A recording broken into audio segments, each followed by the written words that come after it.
Assalamualaikum warahmatullahi wabarakatuh. Dalam keheningan yang dalam, ada nama yang jika dibisikkan akan membelah gelap dan menyalakan cahaya di antara dua alismu. Bukan cahaya biasa, tapi cahaya yang hanya muncul saat hati telah tenggelam dalam zikir dan jiwa telah menyatu dalam pasrah.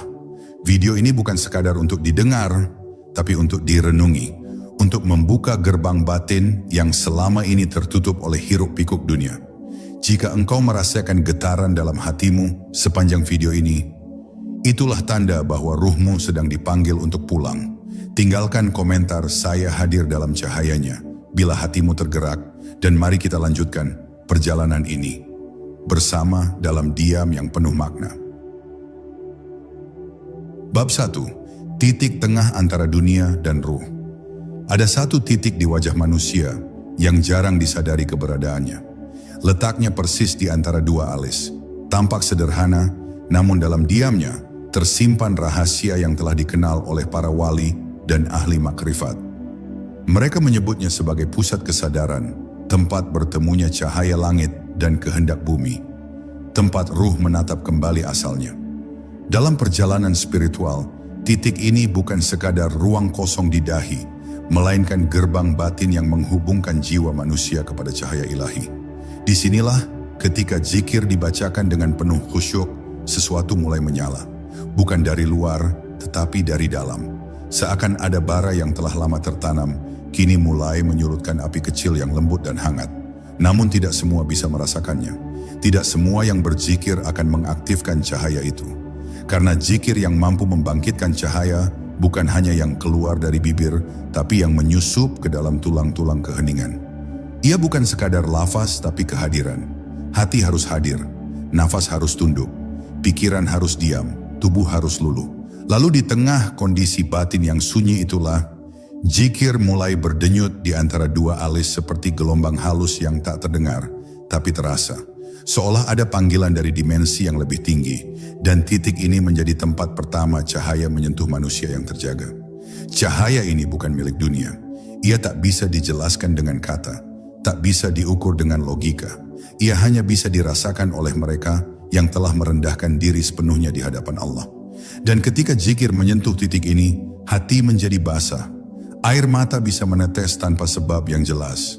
Rasa haru menjalar, padahal tak ada yang terjadi secara lahiriah.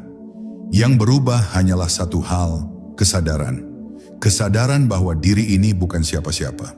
Kesadaran bahwa di antara dua alis ini sedang ada cahaya Allah yang mengetuk dan ingin masuk. Hanya menunggu kita menyambutnya dengan penuh kerendahan hati. Dalam laku para sufi, mereka melatih zikir diam yang diarahkan langsung ke titik ini. Bukan keras, bukan lantang, tapi hening dan halus. Mereka menyebutnya zikir khafi, zikir tersembunyi. Dan justru karena ia tersembunyi, maka ia lebih murni. Tak diketahui orang lain, tak disandarkan pada pujian. Ia hanya antara hamba dan Tuhannya. Dan setiap getaran lafaz Allah yang disalurkan ke titik ini, seperti menghidupkan satu bagian jiwa yang selama ini tertidur. Maka dalam sunyi, muncul kesadaran bahwa ada dunia yang lebih luas dari yang kita lihat. Dunia batin yang terbuka perlahan seiring zikir yang terus dipanjatkan dengan cinta dan kelembutan. Dan pada akhirnya kita sadar bahwa titik ini bukan hanya tentang tempat, tapi tentang arah. Arah dari mana cahaya datang. Arah kemana hati harus berpaling. Dalam setiap sujud, dahi menyentuh bumi. Tapi dalam zikir, cahaya menyentuh dahi. Maka zikir yang benar, zikir yang hadir, zikir yang tulus, akan menyalakan cahaya di antara dua alis, sebagai tanda bahwa Allah telah mendekat dan jiwa sedang dipanggil untuk kembali mengenalinya. Inilah permulaan dari sebuah perjalanan menuju kedalaman, yang hanya bisa ditempuh oleh mereka yang bersedia diam dalam cinta dan larut dalam zikir. Bab 2. Nafas yang menjadi kunci pintu cahaya. Dalam setiap hembusan nafas yang keluar masuk tanpa kita sadari, sesungguhnya ada rahasia besar yang jarang disentuh oleh manusia modern. Nafas bukan hanya tanda kehidupan, melainkan tali halus yang menghubungkan tubuh dengan jiwa, jiwa dengan ruh, dan ruh dengan Sang Pencipta. Dalam dunia zikir para arif billah, nafas bukan sekadar udara, tapi kendaraan. Ia mengangkut lafaz-lafaz suci dari dalam hati menuju titik antara dua alis, menjadi jembatan bagi cahaya turun dan kesadaran naik. Maka siapa yang mampu mengolah nafasnya dalam zikir, sejatinya sedang menata ulang gerbang spiritualnya dengan keheningan yang sangat dalam. Zikir yang disatukan dengan nafas memiliki daya yang tak bisa dijelaskan oleh teori. Sebab saat seseorang mengucapkan Allah, dalam hati diiringi dengan tarikan nafas, lalu melepaskan dengan kelembutan pada hembusan berikutnya, maka nama itu tidak lagi hanya menggetarkan lidah, melainkan mulai mengaliri seluruh sistem ruhani. Ketika namanya diucapkan perlahan dan bersahaja, maka ruang antara dua alis pun menjadi titik fokus, tempat di mana energi halus berkumpul dan membentuk percikan-percikan cahaya. Ia bukan cahaya yang menyilaukan, tapi cahaya yang menenangkan, menghangatkan, dan membuat seseorang merasa seolah-olah sedang dipeluk oleh kehadiran yang sangat lembut. Latihan ini bukan perkara sehari dua hari. Butuh pengendapan batin, ketekunan, dan kerendahan hati. Sebab siapapun yang terburu-buru ingin melihat hasil akan segera terhalang oleh egonya sendiri. Cahaya tidak muncul karena kita memintanya muncul, tapi karena kita meluruhkan semua keinginan hingga hanya kehendak Allah yang tersisa. Maka zikir nafas sejati adalah zikir yang tak lagi dikejar sebagai ibadah harian, melainkan menjadi denyut hidup itu sendiri. Setiap tarikan nafas menjadi zikir otomatis, bahkan saat lisan diam. Saat itulah titik di antara dua alis perlahan menjadi terang, bukan karena dipaksa, tapi karena cahayanya merasa diterima. Para sufi menyebut momen ini sebagai awal dari hudur, kehadiran batin yang penuh. Bukan hanya kehadiran saat zikir, tetapi kehadiran sepanjang waktu. Hati menjadi peka, telinga batin mulai mendengar, dan pandangan jiwa bisa menangkap sinyal-sinyal halus dari langit. Nafas yang sebelumnya biasa kini menjadi nafas yang suci, dan setiap zikir yang mengikuti alur nafas akan lebih mudah menyatu dengan pusat kesadaran di dahi, hingga zikir itu tak lagi terasa diucapkan, melainkan dialami. Jiwa pun mulai tenggelam dalam lautan ketenangan, dan cahaya mulai menetap dengan lembut di tempat itu. Maka ketika engkau mulai berzikir, jangan abaikan nafasmu. Jangan biarkan ia berlalu begitu saja tanpa makna. Jadikan setiap helaan dan hembusan sebagai wadah, tempat namanya bersemayam, dan arahkan zikir itu dengan kelembutan ke titik antara dua alis. Jangan tegang, jangan terburu-buru, cukup hadir, lembut, dan jujur. Sebab bukan volume suara yang membuka pintu cahaya, melainkan kelembutan hati yang berserah. Di sanalah zikir menjadi cahaya, nafas menjadi salurannya, dan titik antara dua alis menjadi saksi atas hadirnya Tuhan dalam dirimu. Bab 3. Cahaya yang memandu jalan jiwa. Ketika cahaya mulai menyala di antara dua alis, ia tidak hadir sekadar untuk disaksikan. Cahaya itu adalah petunjuk, bukan tontonan. Ia muncul bukan untuk menakjubkan hati yang penuh rasa ingin tahu, tapi untuk memandu jiwa yang rindu pulang. Dalam banyak pengalaman ruhani, para pencari seringkali tertahan di kekaguman, merasakan getaran, melihat kilatan cahaya batin, atau merasakan sensasi energi. Namun lupa bahwa itu semua hanyalah isyarat. Seperti pelita di tengah gelap, cahaya di dahi tidak membawa jawaban, tapi menunjukkan arah. Ia mengarahkan, bukan memuaskan rasa penasaran. Maka siapapun yang terpikat oleh sensasi akan kehilangan gerakan menuju sumbernya. Cahaya yang muncul dalam zikir sejati bukan berasal dari pikiran atau imajinasi, melainkan dari kedalaman yang tak terjangkau logika. Ia muncul ketika ego telah merunduk, ketika ambisi telah diam, dan ketika zikir bukan lagi sekadar ibadah, tapi menjadi perjumpaan. Dalam titik itu, cahaya bukan hal asing. Ia bukan datang dari luar, tapi muncul dari dalam, seolah diri yang sejati, yang selama ini tertutup oleh lapisan dunia, kini bersinar kembali. Seorang murid yang pernah mengalami hal ini berkata, "Aku tidak tahu dari mana datangnya, tapi aku merasa diarahkan, seolah hatiku dituntun oleh sesuatu yang tak kasat mata, tapi sangat nyata." Itulah cahaya di antara dua alis. Bagi para sufi, cahaya ini disebut sebagai Nur al-Hidayah, cahaya petunjuk. Ia bukan cahaya biasa, tapi pancaran yang membuat hati mampu membedakan antara yang hak dan batil, antara yang ilusi dan yang hakiki. Seseorang yang mengalami ini akan lebih tenang dalam mengambil keputusan, lebih jernih dalam melihat orang lain, dan lebih rendah hati dalam menyikapi hidup. Sebab ia tak lagi digerakkan oleh ego, tapi oleh kesadaran yang telah disentuh oleh cahaya. Dan kesadaran itu, bila dijaga dalam zikir yang konsisten, akan terus menuntun ke dalam wilayah-wilayah ruhani yang lebih dalam. Cahaya di dahi adalah titik awal peta perjalanan ruh, bukan tujuan akhirnya. Namun seperti pelita yang mudah padam oleh angin, cahaya ini pun bisa sirna jika tidak dijaga. Ia peka terhadap dosa, terhadap kelalaian, dan terhadap ketergesaan.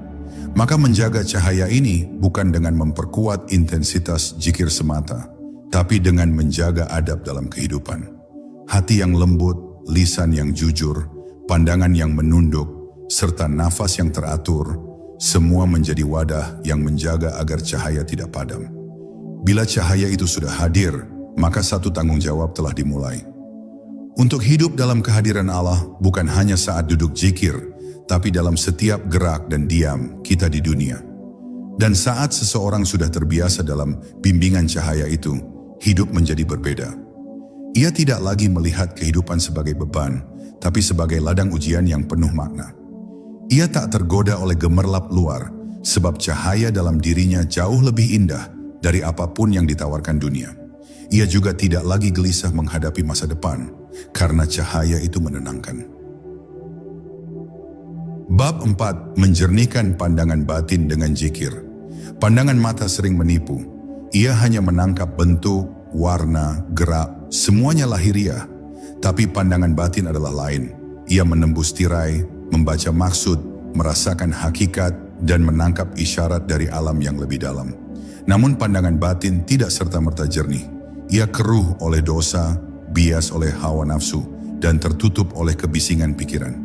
Maka salah satu tujuan zikir yang diarahkan ke titik antara dua alis adalah untuk menjernihkan pandangan batin, agar kita tidak hanya melihat dunia, tetapi bisa memahami makna di balik dunia.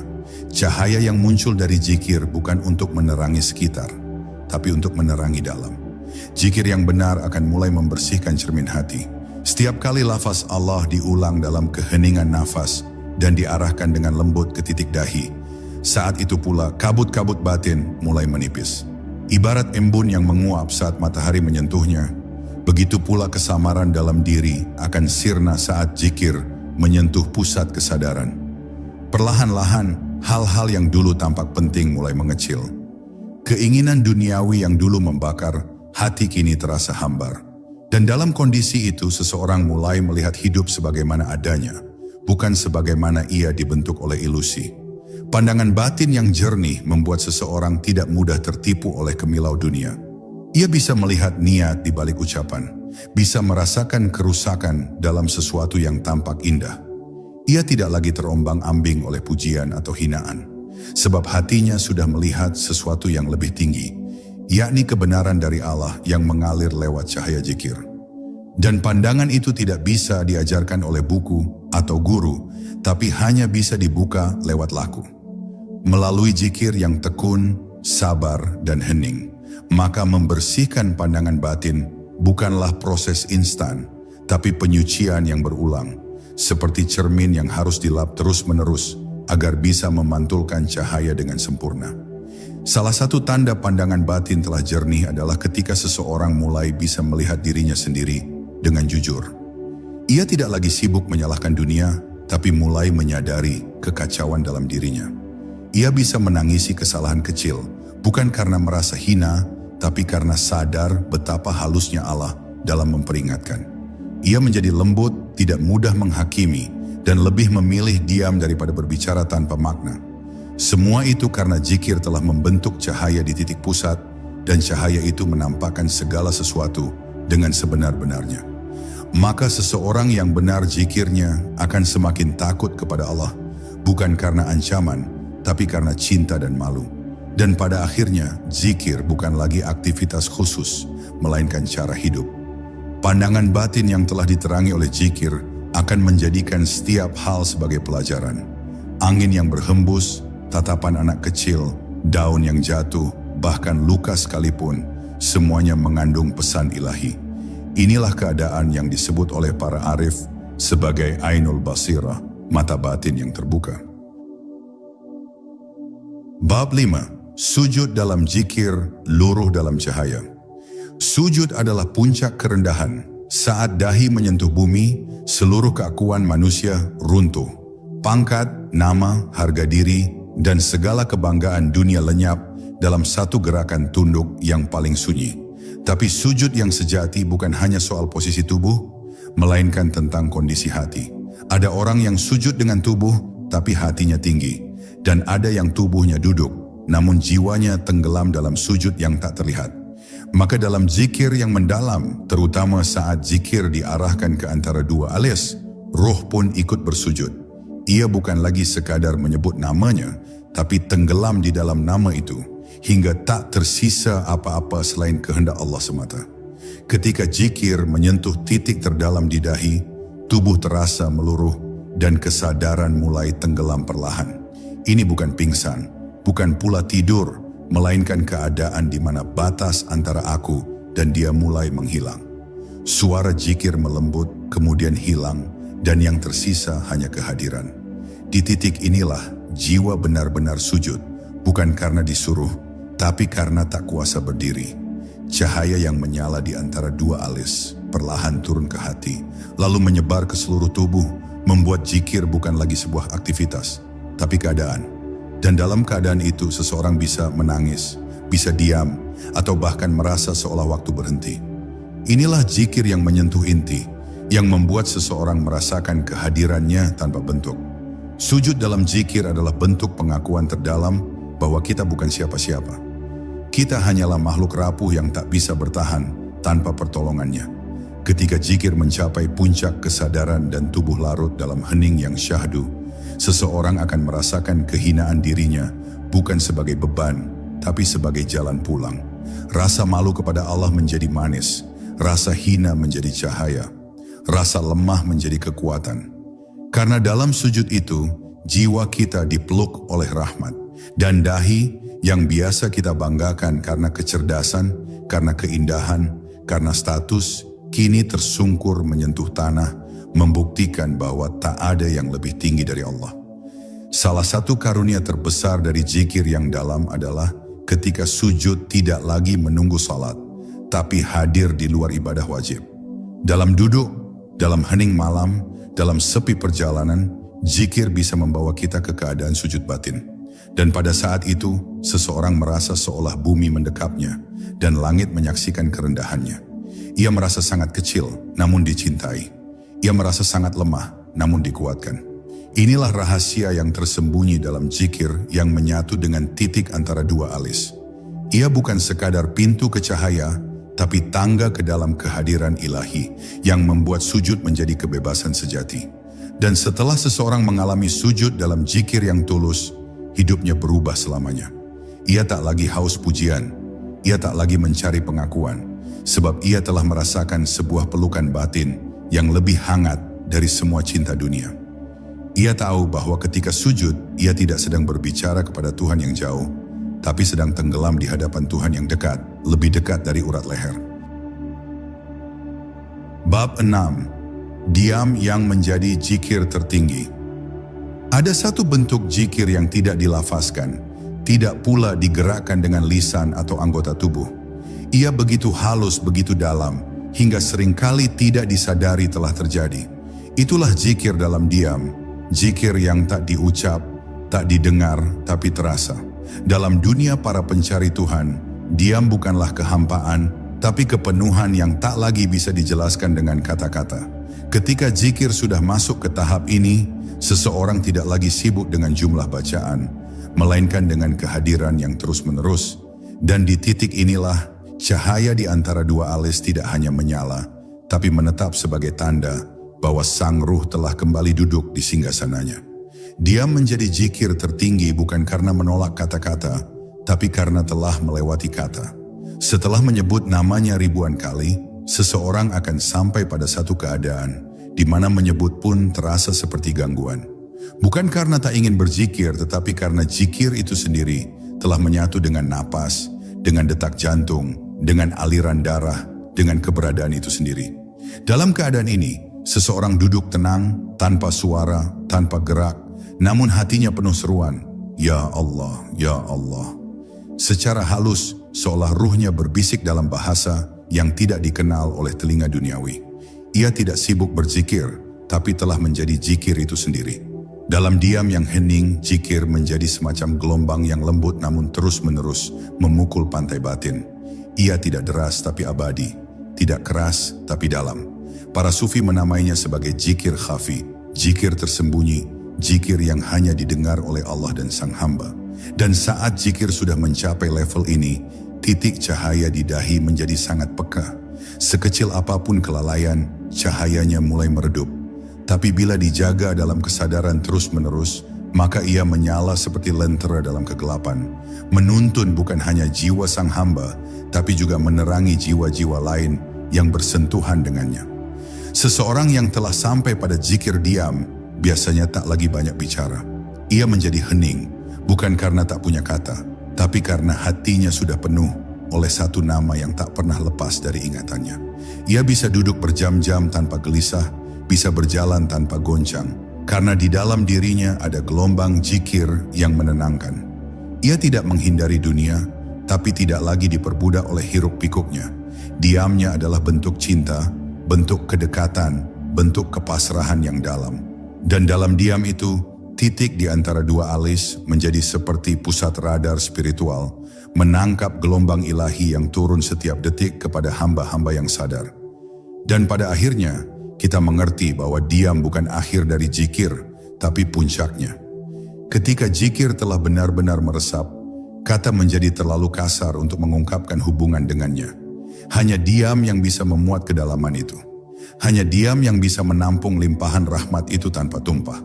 Maka jika engkau dalam duduk zikirmu mulai merasa kata-kata tak cukup, dan hanya diam yang terasa penuh makna, ketahuilah bahwa engkau sedang mendekat. Titik antara dua alis yang selama ini sunyi, kini menjadi saksi dari sebuah hubungan rahasia antara dirimu dan Tuhanmu. Hubungan yang tidak lagi butuh suara, karena cinta telah menemukan bahasa diamnya sendiri. Bab 7, Malaikat yang menunduk di titik cahaya. Ada satu kisah yang hanya beredar di kalangan para ahli makrifat, bahwa ketika cahaya zikir telah benar-benar menyala di antara dua alis, maka para malaikat tidak lagi sekadar mencatat amal, melainkan berdiri memayungi ruh yang sadar. Dalam sunyi yang lembut itu, mereka menunduk bukan kepada manusia, tapi kepada cahaya yang memancar sebagai pantulan dari nama Allah yang hidup dalam hati sang hamba. Cahaya itu bukan milik manusia, namun emanasi dari kehadirannya yang menyentuh satu titik dalam diri. Maka dalam banyak zikir para wali, ketika ruh telah bening dan pusat kesadaran bersih, para malaikat pun ikut berbaris menyimak keheningan yang lebih terang dari 1000 bacaan. Titik antara dua alis menjadi tempat suci, bukan karena bentuknya, tetapi karena ia telah disentuh oleh zikir yang jujur, yang tulus, yang sabar. Dan ketika seseorang mengarahkan kesadarannya ke titik itu sambil melantunkan nama Allah dalam diam, maka langit memperhatikan. Malaikat-malaikat penjaga yang biasa lalu lalang mencatat amal manusia, kini berhenti dan mendekat. Mereka mendekat bukan untuk melihat tubuh, tapi untuk menyaksikan cahaya.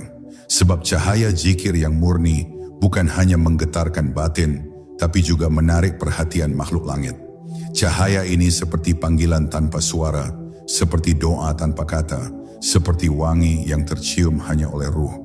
Zikir yang benar akan menumbuhkan rasa rendah hati, dan semakin dalam seseorang berzikir, semakin ia merasa tidak layak. Justru karena merasa tidak layak, maka Allah mendekat. Dan ketika Allah mendekat, ruh menjadi lapang. Di titik antara dua alis itu, getaran cinta ilahi tumbuh pelan-pelan. Dan saat getaran itu memuncak, seseorang bisa saja menangis dalam diam, bisa saja tersungkur dalam rindu, karena cahaya zikir membuat dinding antara dirinya dan langit menjadi sangat tipis. Dalam kondisi seperti inilah, para malaikat hadir, menunduk dengan hormat, dan membentangkan ketenangan yang tak bisa dijelaskan oleh nalar dunia. Keadaan ini bukan ilusi, bukan khayalan. Ia nyata bagi jiwa yang telah melewati latihan panjang, yang telah mencuci hatinya dengan istighfar, yang telah menundukkan nafsunya dengan zikir, dan yang telah meletakkan seluruh kehendaknya di bawah kehendak Allah. Maka jangan heran jika para kekasih Allah yang terdahulu tampak tenang meski dunia berguncang. Mereka hidup dalam kedekatan yang tak terlihat, dan di antara dua alis mereka ada cahaya yang bahkan para malaikat pun tak berani menyentuh sembarangan. Sebab cahaya itu bukan sekadar hasil amalan, tapi buah dari penyatuan antara zikir, diam, dan penyerahan mutlak. Dan pada akhirnya kita menyadari bahwa ketika kita duduk bersandar, memejamkan mata, lalu menyebut nama Allah dengan lembut sambil menyatukan kesadaran di titik dahi, kita sedang mengetuk pintu alam yang tak terlihat. Kita sedang duduk di beranda langit, di mana para malaikat lalu lalang, menunduk, dan mencatat bukan lagi amal, tapi cinta. Maka teruskan zikirmu. Jangan pedulikan sensasi atau rasa. Yang penting hadir. Hadir dengan hati yang lembut, dengan jiwa yang jujur, dan dengan tubuh yang pasrah. Sebab titik cahaya di antara dua alis itu, bila terus dijaga, akan menjadi tempat pertemuan antara dunia fana dan dunia cahaya yang abadi. Bab 8. Cahaya yang membuka pintu alam ruh. Tidak ada sesuatu yang lebih halus dari ruh. Ia tidak memiliki bentuk, tidak bisa disentuh, dan tidak bisa didefinisikan oleh alat-alat duniawi. Namun ruh dapat disentuh oleh satu hal, zikir yang lahir dari keikhlasan terdalam. Ketika zikir dilantunkan dengan kelembutan dan diarahkan sepenuhnya ke pusat kesadaran antara dua alis, maka getarannya merambat masuk, melewati batas pikiran, menembus dinding ego, dan akhirnya menyentuh pintu alam ruh. Alam ini bukan tempat, bukan ruang. Ia adalah lapisan terdalam dari keberadaan manusia yang selama ini tersembunyi di balik debu dunia. Zikir bila murni dan jernih adalah kunci yang mengangkat tirai tebal itu, dan di baliknya ruh mulai terbangun. Cahaya yang menyala di antara dua alis bukan hanya penerang batin, tetapi juga semacam pelita yang menerobos kegelapan alam ruh. Ketika zikir memasuki frekuensi keheningan, ketika suara menghilang dan kesadaran penuh tertuju pada Allah, maka cahaya itu mulai membuka jendela yang selama ini tertutup rapat. Seseorang yang berada di ambang ini tidak lagi hanya merasakan zikir sebagai bacaan, tapi sebagai pengalaman. Ia seolah-olah tidak sedang menyebut nama Allah, melainkan sedang tenggelam dalam lautan kehadirannya. Ruang dan waktu pun mulai melunak, dan hati merasakan keluasan yang tidak bisa dijelaskan oleh kata, hanya bisa ditangisi oleh rasa. Alam ruh bukan tempat yang bisa dimasuki oleh kesombongan. Tidak ada ego yang bisa menyusup ke dalamnya. Hanya hati yang suci, yang dibersihkan oleh zikir yang sabar, dan istighfar yang tak pernah putus, yang bisa mengetuk pintunya.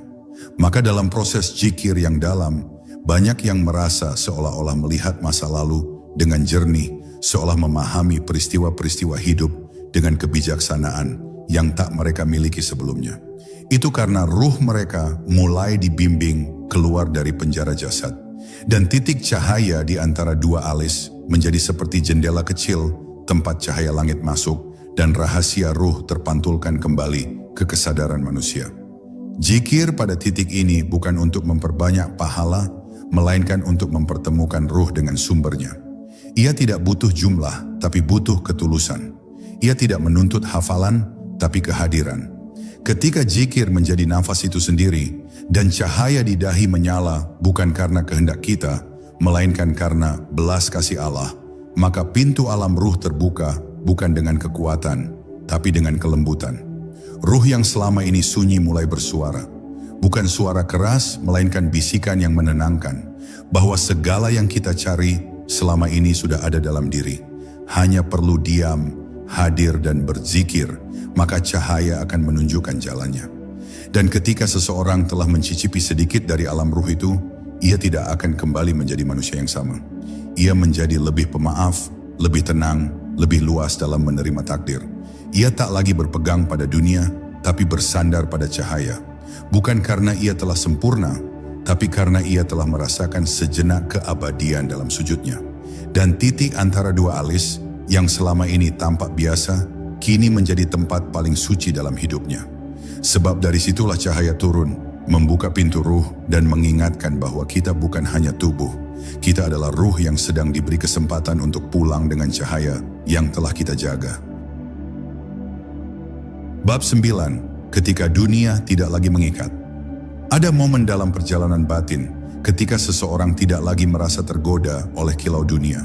Bukan karena ia membenci dunia, tetapi karena ia telah menemukan sesuatu yang jauh lebih bercahaya di dalam dirinya. Zikir yang konsisten, terutama ketika disematkan pada titik antara dua alis, mulai mengubah cara seseorang melihat kenyataan.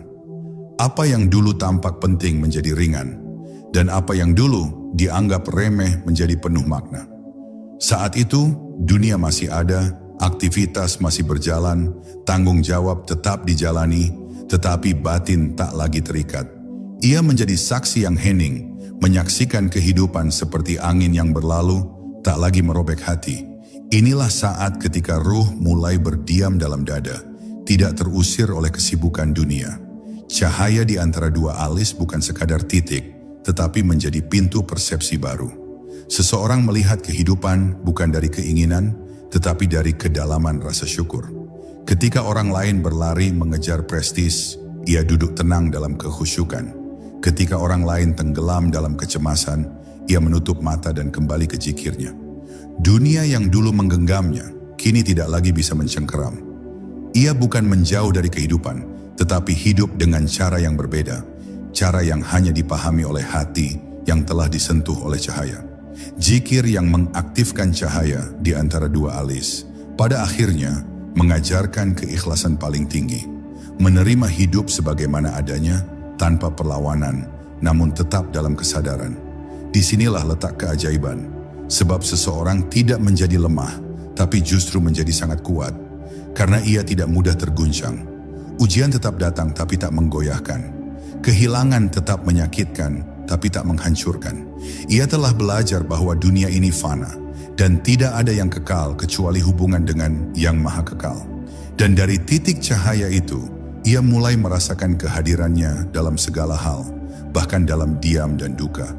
Mereka yang berada pada makam ini bukan orang yang terlihat berbeda secara lahir, tapi batinnya memancarkan aura yang membuat orang lain tenang di dekatnya. Mereka tidak banyak bicara, tapi setiap kalimatnya mengandung kedalaman. Mereka tidak mencari pengakuan, tapi kehadirannya menenteramkan. Semua itu bukan hasil belajar biasa, melainkan buah dari zikir yang terus-menerus membasahi jiwa, membersihkan pandangan, dan menyinari hati. Titik antara dua alis bukan lagi sekadar tempat fokus, melainkan tempat di mana ruh dan dunia saling bertemu tanpa saling menelan. Dan ketika dunia tidak lagi mengikat, seseorang akhirnya bebas. Bebas bukan berarti lepas dari tanggung jawab, tapi bebas dari keterikatan batin yang melelahkan. Ia bekerja, tapi hatinya tidak tergantung pada hasil. Ia mencintai, tapi tidak memilikinya dengan cara duniawi. Ia hidup, tapi tidak diperbudak oleh ketakutan akan kematian. Inilah buah dari zikir yang telah menetap, yang telah menyalakan cahaya dalam dirinya. Dan siapapun yang telah merasakannya tidak akan pernah ingin kembali menjadi seperti dulu. Ia telah mengenal ketenangan yang hakiki, dan dari titik cahaya itu, ia berjalan menuju kemerdekaan sejati, kebebasan di hadapan Tuhan. Bab 10. Zikir terakhir yang menyatu dengan nafas terakhir. Di akhir segala perjalanan, ada satu titik di mana tidak ada lagi kata-kata yang mampu menjelaskan rasa. Saat tubuh melemah, nafas mulai pelan, dan dunia tampak menjauh, ruh seseorang yang setia berzikir akan kembali kepada asalnya dalam keadaan bercahaya. Zikir yang selama ini bersemayam di antara dua alis tidak pernah sia-sia. Ia menjadi suluh yang menuntun ruh melewati lorong kematian. Dalam detik-detik akhir kehidupan, ketika tak ada lagi yang bisa dibawa selain amal dan cahaya hati, mereka yang telah melatih zikir ini akan tersenyum sebab ia tahu. Ia pulang bukan dalam gelap, tetapi dalam terang yang ia pupuk sepanjang hidup. Saat nafas terakhir dihembuskan, bukan rasa takut yang datang, tapi rasa pulang. Rasa yang tidak bisa diciptakan oleh apapun, selain oleh keberserahan total. Karena selama hidupnya, ia telah menghidupkan nama Allah dalam dirinya. Ia tak hanya mengucap, tapi menyerapnya, menenunnya dalam helaan nafas, menyulamnya dalam denyut nadi. Dan kini, ketika jasad terbaring lemah, zikir itu tak pergi. Ia tetap menyala di antara dua alisnya, menjadi tanda bahwa ia bukan sekadar manusia yang hidup di dunia, tetapi ruh yang telah mengenal Tuhannya. Kematian bukan lagi batas, tetapi pintu untuk bertemu. Para wali dan arif billah menyebut saat ini sebagai mi'raj batin. Zikir yang selama ini dipraktikkan secara lahir berubah menjadi lintasan cahaya yang membawa ruh menuju Rabb-Nya. Tidak ada lagi keraguan, tidak ada lagi penyesalan, karena seluruh hidupnya telah diisi dengan persiapan untuk saat ini. Ia tidak lagi memikirkan apa yang ditinggalkan, karena hatinya telah selesai dengan dunia. Yang ia bawa hanyalah ingatan kepada Allah, yang tidak pernah ia lepaskan, bahkan di saat terakhir. Dan sungguh, siapa yang wafat dalam keadaan berzikir, ia bukanlah orang mati, tapi ruh yang hidup di sisinya. Cahaya di antara dua alis itu, kini bukan sekadar simbol spiritual, tapi menjadi jalan ruhani yang nyata. Di alam yang tidak bisa dilihat oleh mata manusia, para malaikat menyambut ruh-ruh seperti ini dengan kelembutan dan penghormatan. Mereka tidak dibawa dengan paksaan, tetapi dijemput dalam keindahan. Zikir yang terus-menerus dibaca sepanjang hidup, mengantarnya dengan mulia. Dan ketika ruhnya melintas ke alam barzakh, ia tetap berzikir. Karena zikir sejati bukan hanya gerak bibir, tapi denyut ruh. Dan siapa yang menghidupkan ruhnya dengan zikir, kematian bukan akhir, tetapi kelahiran baru dalam cahaya ilahi. Akhirnya, kita pun akan sampai pada saat itu. Tidak seorang pun tahu kapan, tapi semua pasti akan mengalami. Dan pertanyaannya bukan lagi tentang seberapa panjang usia, tetapi seberapa dalam zikir telah masuk ke dalam diri kita. Apakah ia hanya rutinitas lisan, atau telah menjadi cahaya yang menetap di antara dua alis dan menerangi seluruh hidup? Maka sebelum saat itu tiba, marilah kita hidup dengan zikir, bukan hanya di bibir, tapi di hati, di jiwa, dan di nafas kita yang terdalam. Sebab zikir yang menyatu dengan nafas terakhir adalah zikir yang mengantar ruh menuju pelukan Tuhan, dengan senyuman yang tak terlukis oleh dunia. Dan kini kita telah tiba di ujung perjalanan. Namun hakikatnya, perjalanan ini belum benar-benar selesai. Karena zikir bukan untuk diceritakan, melainkan untuk dihidupkan. Cahaya di antara dua alis itu bukan tujuan akhir, melainkan petunjuk arah menuju sang cahaya hakiki. Jika hatimu merasa disentuh, itu bukan karena kata-kata, tapi karena jiwamu sedang diingatkan untuk kembali mengingatnya. Simpan zikir ini dalam nafasmu dan biarkan ia membimbingmu diam-diam hingga saat perjumpaan itu datang. Wassalamualaikum warahmatullahi wabarakatuh.